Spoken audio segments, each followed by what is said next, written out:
Pandemi retrospektifleri, araştırma ve veri analizi yoluyla COVID-19 ile mücadele edin. Hayatta herkes sağlıklı ve uzun bir yaşamın hayalini kurar. İnsanoğlu toplum boyunca hastalıklarla mücadele etmiştir.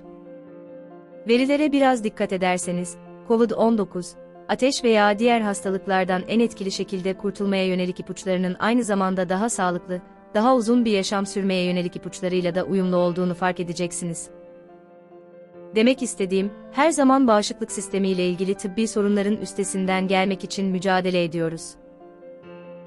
Aşağıdaki ipuçlarına dikkat ederseniz, COVID-19'un arkasındaki bilimin, bağışıklık sisteminizi ve bağışıklık sisteminizi güçlendiren daha sağlıklı bir yaşam tarzı yaşamanıza da yardımcı olabileceğini fark edeceksiniz.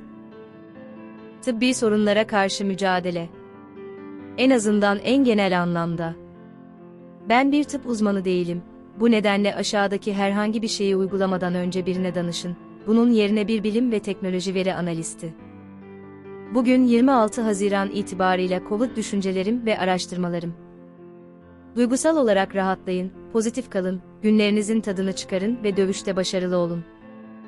Bunun nedeni, zihniyetin iyileşmeyi veya tıbbi sorunlarla etkili bir şekilde mücadele etme kapasitenizi etkileyebilmesidir. Giriş. Karantinaya alın ve sosyal mesafenizi koruyun. Ciddi şekilde etkilenmişseniz, mutlaka bir hastaneye tıbbi yardım isteyin. Ağır hastalardan kaçının çünkü virüs yükleri yüksektir, bu da daha fazla mikropun başkalarını etkilemesi anlamına gelir. Aldığınız yük ne kadar yüksek olursa, onlara karşı mücadele de o kadar zor olur. Eğer kontrol edebiliyorsanız vücudunuzun bunaltılmasını istemezsiniz. Ortamınızdaki mikrop sayısını kontrol ettiğinizden emin olun. Örneğin aşılar, başarılı bir bağışıklık sistemi tepkisi oluşturmanıza olanak sağlamak için sizi küçük miktarlarda virüse maruz bırakır. Hastalandığınızda vücudunuza bu fırsatı erkenden tanıyın. Güvenlik çok önemlidir. Orta ve büyük semptomlarla karşılaştığınızda doktora ve hastaneye gidin. Asemptomatik bireylerde 5 güne kadar COVID semptomları görülmez. Bazıları kendinizi dayanıklı hissediyor olabilirsiniz veya buna sahip olmadığınızı, ancak bilmeden virüsü başkalarına yayıyor olabileceğinizi söylüyor. Herkes dikkatli olmalı. İhtiyat prensibi. Özverili olun, güvende olun ve başkalarını korumak için harekete geçin. Elinizden gelenin en iyisini yapın, gerekli özeni gösterin. Önleme. Sosyal mesafe, kendinizi ve başkalarını korumanın yanı sıra yayılmasını ortadan kaldırmanın en etkili yoludur. Sağlıklı kalmak ve bağışıklık sistemini güçlendirmek için egzersiz yapın. Günde 30 dakika güneş alın, mutluluğa ve vücut direncine yardımcı olur. Rahatlayın, pozitif kalın, stresi azaltın ve bağışıklık sisteminizi güçlendirin. Daha ciddi sonuçları hafifletmek ve vücudunuzun iyileşmesine yardımcı olmak için daha fazla uyuyun. Daha fazla su iç. Covid bulaşıcıdır ve kolayca yayılır. Bu nedenle hapşırma, öksürme, burun pisliğini paylaşma, yüze veya gözlere dokunma ve davranışlardan kaçının. Dirseğin içine hapşırmak ve öksürmek. Zararlı içeriğin doğal olarak vücudunuzdan atılması için hapşırmanıza, öksürmenize ve burnunuzu sümkürmenize izin vererek mikropları vücudunuzdan uzaklaştırın. Onu sisteminizden atın, sadece başkalarına bulaştırmaya dikkat edin. Belki bunu duşta veya lavaboda yapabilirsiniz. El dezenfektanını düzenli olarak kullanın ve hazır bulundurun. COVID yüzeylerde 3 gün boyunca kalabilir, bu nedenle yüzeyleri %70 etil alkolle temizleyin, bakınız CDC yönergeleri. Yüzeyleri alkol bazlı temizlik ürünleriyle sterilize edin ve sterilize edin. Ellerinizi düzenli olarak yıkayın. Mikrop yükünü en aza indirmek için enfeksiyon varsa her gün veya günde 2 kez duş alın. Sıcak buharı ağzınızdan ve burnunuzdan boğazınızın derinliklerine doğru solumanın bilinmeyen faydaları vardır. Ancak bazıları bunun COVID'e karşı korunmaya veya onu yönetmeye yardımcı olduğunu düşünüyor. Gözlerinize dokunmayın. Yaşlanan gözleri sterilize etmek için göz damlası kullanın. Evinize COVID yaymamak için eve vardığınızda ellerinizi yıkayın ve veya duş alın. Eve vardığınızda satın alınan yiyecekleri ve eşyaları yıkayın. Tüm yiyecekleri iyi pişirin. Kamu binalarında ve doğada, insanların birbirine daha yakın olduğu yerlerde yüz maskesi, maske kullanın. En etkili koruma için güneş gözlüğü, yüz siperi, maske veya eldiven kullanın. Maske gibi kişisel koruyucu ekipmanlar tek başına bunu engellemeyebilir. Bu nedenle diğer önleyici faaliyetlerle sinerjik olarak daha fazla eylem uygulayın. Başkalarıyla mümkün olduğunca en az 8 fit sosyal mesafe koyun. Dış mekanın aksine artan maruziyet nedeniyle iç mekanlarda riskler artar. Maruz kalma, yaptığınız aktivitenin düzeyine bağlı olarak artar veya azalır. Son derece coşkulu konuşmalar, şarkı söyleme, dans etme, terletici aktiviteler, yorucu yüksek nefes verme hızına sahip aktiviteler. Kapalı alanda olmak, kapalı bir alan olduğundan riskleri artırır. Bazıları COVID-19 veya diğer hastalıkların soğukta iyileştiği ancak 130 derecede öldüğü hipotezini öne sürüyor. Eğer doğruysa, çoğu kişinin kullanımına açık olan ücretsiz saunanın keyfini çıkarabilirsiniz. Bu benim en sevdiğim yenilikçi fikir.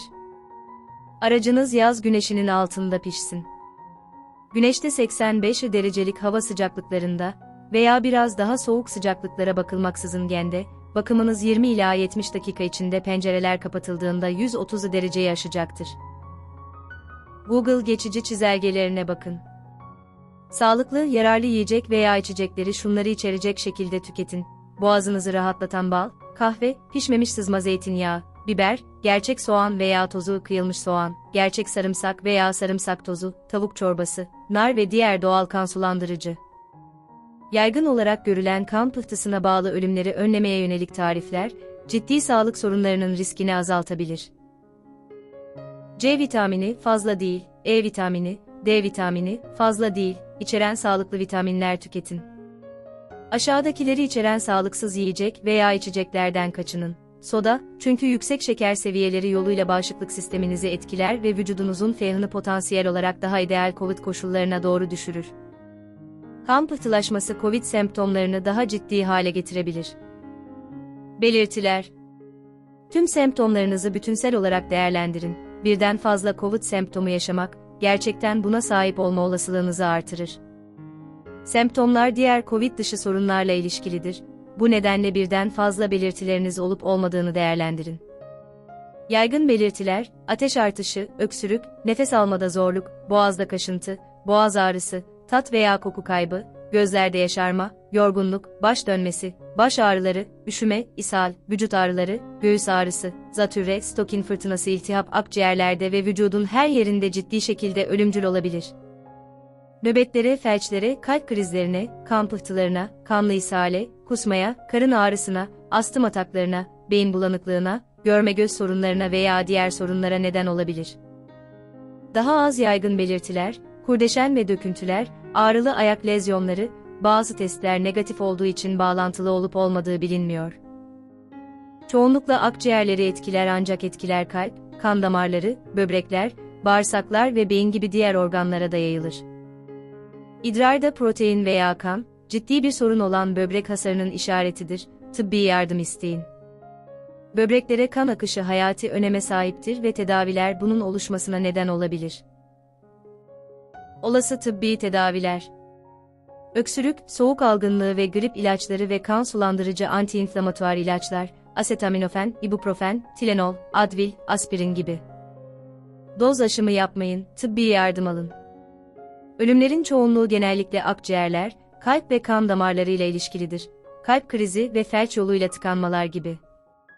Aspirin sıklıkla kalp krizlerinde, felçlerde ve ateş tedavisinde antiinflamatuar ve kan inceltici olarak kullanılır. Bu nedenle ölümcül sonuçların hafifletilmesine yardımcı olabilir. Bazıları, COVID'den kurtulanlar ile enfekte olanlar arasındaki kan veya plazma naklinin sağlıklarındaki bozulmayı tersine çevirmeye veya yavaşlatmaya yardımcı olduğunu düşünüyor. Soru, ateşinizi düşüren ilaçların vücudunuzun hastalıklarla savaşmak için verdiği doğal ısınma tepkisini azalttığı için ne ölçüde yardımcı olduğunu merak ediyorum. Hasta olduğumda kendimi sıcak tutuyorum ve ter atmaya çalışmak için fazladan uyuyorum. Daha iyi olmama yardımcı oluyor. Ayrıca dışarı çıkacak hiçbir şeyim kalmayana kadar burun akıntısını atmaya odaklanıyorum. Birkaç gün sonra kendimi çok daha iyi hissediyorum ve bu süre zarfında süt içmiyorum. 2020, bazıları, sıtma ilacı olan klorokin veya hidroksiklorokinin isteğe bağlı olarak antibiyotik azitromisin ile kombine edilmesinin hastalara yardımcı olabileceğini söylüyor. Ancak çok daha yeni araştırmalar, klorokin veya hidroksiklorokin kullanımının ölçülebilir hiçbir faydası olmadığını gösteriyor. Cevap: vücuttaki oksijen alımını ve dolaşımını artırmak için karnınızın üstüne yatın. Bu, enfeksiyonla en etkili şekilde savaşabilmenizi sağlayacak, vücut işlevlerine ve süreçlerine yardımcı olacak yeterli O2 seviyelerini sağlar. Doktorlar günde 4 saat önermektedir, ancak günde 24 saatte 7 saat ek faydalar sağlayabilir. Enflamasyon ve kan pıhtıları ölümlerin ana nedenleridir. Bu nedenle aspirin ve ibuprofenin özellikle yaşamı değiştirecek antiinflamatuar veya kan inceltici faydaları vardır. Covid kan damarlarını hedef alıyor. Damarların sızmasına ve kanın pıhtılaşmasına neden olur. Genişleyen kan damarları vücutta iltihaba neden olur. Endotel hücreleri kan basıncını düzenlemeye, iltihaplanmayı önlemeye ve pıhtılaşmayı engellemeye yardımcı olur. Nitrik oksit, NO, üretimi yoluyla. Statin ilaçları kolesterol seviyelerini düşürür ve felç ve kalp krizi risklerini etkili bir şekilde azaltır. İster evde ister hastanede olun, yatakta olsa bile kollarınızı ve bacaklarınızı yukarı aşağı hareket ettirerek bazı aktivite ve egzersiz hareketlerini sürdürmeyi deneyin. Hafif egzersiz vücudunuzdaki dolaşımı ve vücut oksijen seviyelerini artıracaktır. Bunu bol miktarda uykuyla birleştirmek en zararlı sonuçları en aza indirebilir. Covid'in oksijen seviyeleri üzerindeki etkileri ve inflamasyondaki artışlar, başarılı bir Covid iyileşmesinden sonra bile ana organlarınızda çok zararlı uzun vadeli etkilere neden olabilir. Bu nedenle, Covid ile savaşırken ve savaş sonrasında bunları önlediğiniz kadar mümkün olduğunca azaltın. Egzersiz, sağlıklı beslenme ve sıvı alımı, oksijen dolaşımı için yüzüstü yatarak ve antiinflamatuar uyarıcılar ve atıştırmalıklar tüketerek bunu azaltın. Vücudunuzun Covid veya diğer hastalıklarla savaşmak için yoğun bir şekilde çalıştığı sırada daha fazla enerji, besin ve kalori yakmasına izin vermek için daha az değil, daha büyük miktarlarda yemeye çalışın. Vücudunuzu sulu tutmak ve savaşmak için enerji sağlamak için özellikle kusma ve ishal sonrasında vücudunuza enerji verin.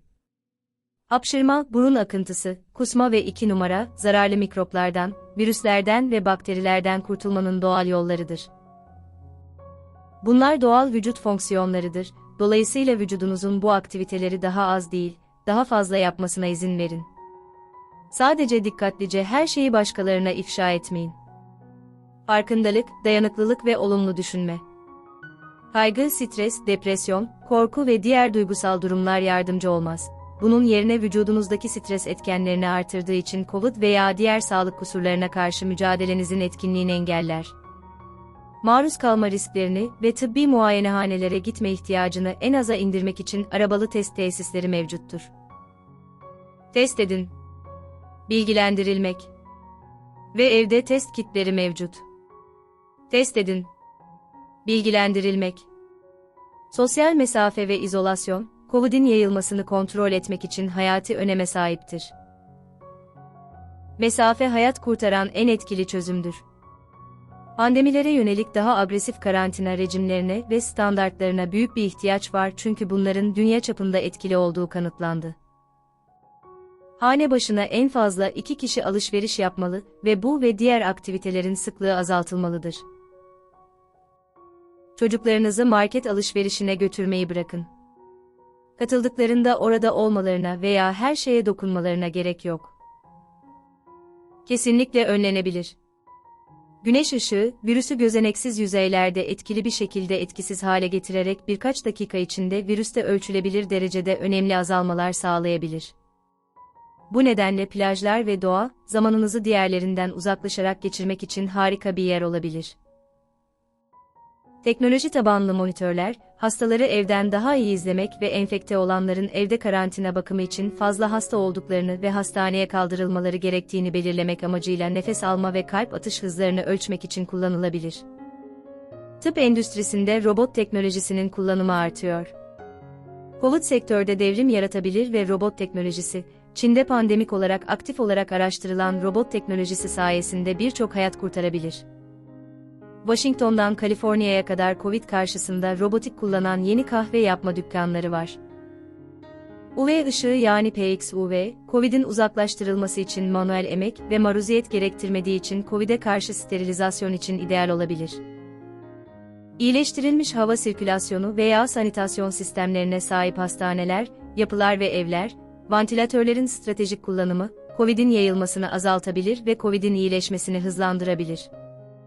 İkincil enfeksiyon, 8'den fazla Covid türü vardır. Mutasyonlar bizi, iyileşmemizin ardından diğer türlere karşı yeniden ortaya çıkan duyarlılığa karşı duyarlı hale getirir.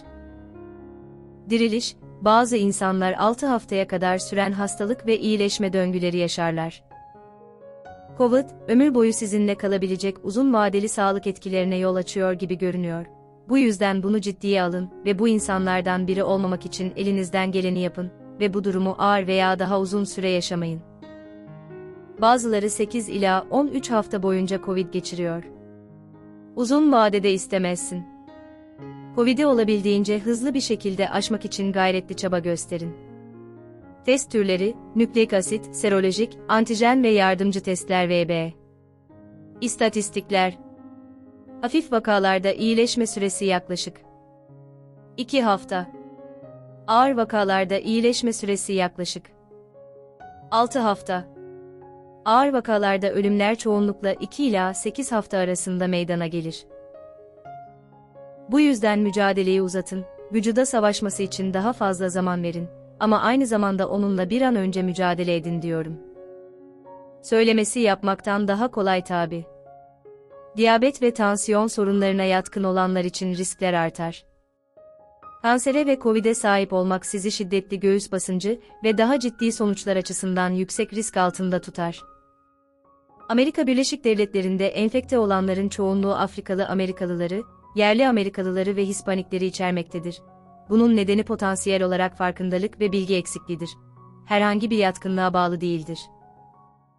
Bilgi paylaşımı iyi bir şeydir.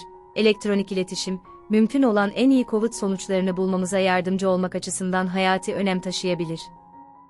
Zor zamanlarda kendinizi mevcut en iyi bilgilerle ve destekleyici bir sosyal ağla donatın. Kendinizi eğitin ve üretken sağlık bilincine sahip bilgileri paylaşın. Yanlış negatifler, örneğin hastaların %30'unda düşük antikor sayılarıyla ilişkilendirilebilir.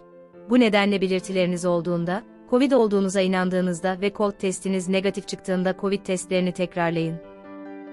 Gerektiğinde test tekrarlanmalıdır.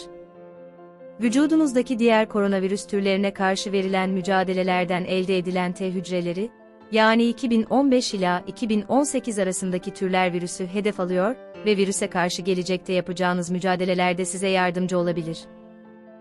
2 veya daha fazla kez yeniden ortaya çıkan Covid'den sonra kendinizi iyi hissetmeniz, Covid'e karşı bağışıklığınızın daha yüksek olduğu anlamına gelebilir. Erkekler ve hamile kadınlar daha yüksek risk veya ölüm oranlarına sahip olabilir. Erkekler, muhtemelen Covid'in hücrelere girme yeteneğini artıran testosteron gibi erkek hormonları olan androjenler nedeniyle daha büyük bir ciddi hastalık ve ölüm riskiyle karşı karşıyadır. Erkek tipikellik genellikle güçlü androjenin göstergesidir. Androjen yoksunluğu, Covid sonucunun şiddetini azaltabilir. Kanlarında laktat dehidrogenaz, LDH, doku hasarı belirteçleri bulunan bireylerin büyük bir yüzdesi, Covid'den ölmeye daha duyarlı olabilir. Önlemeye odaklanın. Covid'in kötüleştiğinin erken belirtilerinde bile, Covid ile sinerjik olarak kanser, böbrek, kalp hastalığı veya felç geçirdiğinizi biliyorsanız, hastaneye erken yatırın. Hayatta iyimser, ama burada kötümser, 2020 alıntısı, eninde sonunda hepimizin bir noktada bunu alabileceğini hissediyorum. Sahip olduğunuz her gün antikorlar üretirsiniz. Böylece ideal olarak ağır vakalarda vücudunuzun iyileşmesine izin vermek için mücadeleyi mümkün olduğu kadar uzatırsınız. Mümkün olduğu kadar çok antikor oluşturun. Viral yükü. Belirli bir hacimdeki virüs miktarı, bu ciddiyet ile ilgilidir. Bu kulağa saçma gelebilir, ancak bu nedenle, ciddi semptomlarla hastaneye kaldırılan birinden Covid kapmak yerine kendini iyi hisseden birinden Covid kapmayı tercih ederim. Daha az yükten etkilenmek, vücudunuzun kavgada bunalıma girmesine neden olmak yerine, daha etkili bir mücadele için vücudunuza antikorlar oluşturması için daha fazla zaman tanıyabilir. Maruziyet. Tıbbi bakım tesisleri ve destekli yaşam tesislerinin yakınındaki posta kodları, örneğin Sacramento, Ca'da, özellikle büyük havaalanı merkezlerine sahip şehirler ve eyaletlerde en çok etkilenenler gibi görünüyor. Covid, Afrika'yı ve dünya çapındaki diğer yerleri etkiliyor. Ancak belirli bölgelerde veriler izleme verilerinin kaydedilmemesi veya paylaşılmaması nedeniyle rakamlar düşük seyrediyor. Bu nedenle, düşük maruz kalma sayılarına sahip alanların gelişmekte olan ülkelerde mutlaka düşük olması gerekmez. Gelişmiş ülkeler yalnızca verileri takip ediyor ve verileri daha fazla paylaşıyor. Daha fazla bilgi ve Covid modellemesi için Next.org'a bakın. Olası aşılar. Nisan 2020'de dünya çapında 75'ten fazla aşı yapım aşamasında. Bilim insanları, kimlerin geçmiş Covid enfeksiyonunu geçirdiğini daha iyi belirlemek için giderek daha fazla antikor testleri oluşturuyor. Şu anda bu hastalığa sahip olup olmadığınızı, ancak daha önce geçirip geçirmediğinizi görmek için testler yapıyor. Bu antikor testleri kimin iyileştiğini kolaylıkla belirleyebilir. Hızlı iyileşmeleri araştırmak çok paha biçilemez olabilir. Diğer aşılar spesifik bir antikorun replikasyonuna dayanmaktadır. Erkeklere yönelik antiandrojen denemeleri, Covid şiddetini ve ölümleri azaltabilir. Pıhtılaşmayı önleyici, iltihap önleyici ve trombosit önleyici ilaçlar olan statinler için denemeler mevcuttur. Latin Amerika'da antiparaziter bir ilaç olan ivermektin denemeleri Covid ölümlerini önemli ölçüde azalttı. Bir çalışmada mekanik ventilasyon ihtiyacını %65 ve ölüm oranlarını %83 oranında azalttığı görüldü, ancak bu çalışma çarpık rakamlara sahip olabilir.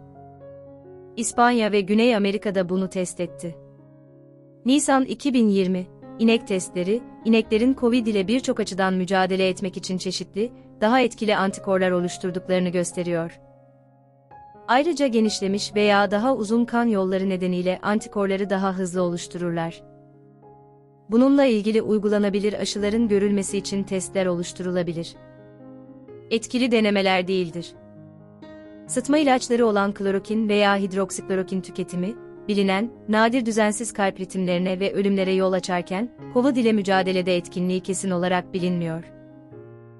Covid ölümlerini hafifletmede anlamlı bir fayda sağlanamadığı için denemeler durduruldu. Bilimsel çıkış düşünceleri. Kaliforniya'da bir pratisyen hemşire ile yaşıyoruz. Ayrıca bilimsel mesleklere sahip biz İranlılar da teorilerimizi kesinlikle seviyoruz.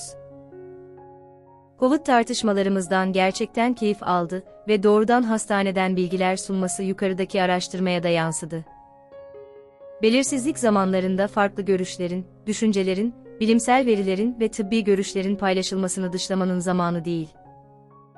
Bunun yerine tüm görüş ve bilgilerin farkındalığını teşvik ediyorum ve ardından sizin için en doğru ve doğru bulduğunuz şeylere dayanarak bilinçli fikirlerinizi ve eylemlerinizi oluşturuyorum. Hepsini duyun, hepsini anlayın, hepsini inceleyin ve sizin için en iyi önlemleri alın. İleriye yönelik özelleştirilmiş eylemler en iyisidir. Yararlı akademik bilgileri okumaya ve paylaşmaya devam edin. İnsanlar, Covid belirtilerinin asemptomatik olarak eksik olduğunu fark etmeyebilirler. İnsanlar bunu bilmeden yayarlar. Ne kadar çok araştırma yaparsak, enfekte olanları en etkili şekilde karantinaya alarak yayılmasını o kadar en aza indirebiliriz. Covid'in bulaşma zincirini mümkün olduğunca durdurmak ve azaltmaktan sorumluyuz. Bunların hepsi araştırmamın bir özetidir. Hepsi farkındalığı artırmak ve dikkatli eylemler için araştırmayı teşvik etmek amacıyla paylaşılmıştır. Yukarıda sadece bilgi var. Covid'in başlamasıyla birlikte alınması gereken tıbbi bakımın yerini almaz. İhtiyat ilkesine göre yaşıyorum. Hepsini duyun, güvenin ama aynı zamanda tüm bilgileri doğrulayın. Gerektiğinde bakım isteyin. Sertifikalı bir tıbbi sağlayıcıdan tıbbi tavsiye almak için mutlaka danışın. Bu neden önemli? Bunların hepsi birkaç yıl öncesine ait geriye dönük bir incelemedir. Yukarıda belirtildiği gibi, Covid'in etkili bir şekilde nasıl üstesinden gelineceğini anlamak, diğer virüslerin veya hastalıkların üstesinden gelmenize de yardımcı olacaktır. Buna dayanarak, bu araştırmanın paha biçilemez olabileceğini düşünüyorum. Yukarıdaki araştırma oldukça karmaşık ve ayrıntılı miktarda bilimsel bilgiden elde edilmiştir. Facebook Survivor Corps grup gönderileri, şiddetli ila orta dereceli sonuçları olan kişilerden elde edilen çok ayrıntılı bir veri kaynağıydı. Buradaki etkileşimleri analiz ederek farklı semptomlar, tedaviler ve sonuçlar arasındaki benzerliklere dair fikir sahibi oldum. Umarım bunların hepsi faydalıdır. Muhtemelen bildiğiniz gibi, COVID-19 türünün ilk salgını değil. Kesinlikle daha fazlasına sahip olacağız. Covid de henüz bitmedi. Bugün hala insanlar Covid'den ölüyor. Kendinize iyi bakın ve güvende kalın. Kendinizi kötü hissettiğinizde sosyal mesafeyi uyguladığınızdan emin olun. Çok eğlenceli. Nasıl yapılacağını öğrenmek için şuraya göz atın. Evelyn Paria, Covid sosyal uzaklaştırma YouTube videosu. Aşağıya yorum yapın. Bu bilgilerin daha sağlıklı bir yaşam sürmenize yardımcı olduğunu düşünüyor musunuz? Araştırmalarımdan herhangi birine katılmıyor musunuz? Bana katıldığınız için teşekkür ederim. Abone olmak için resimlere tıklayın ve size özel olarak hazırlanan daha fazla videoyu izleyin.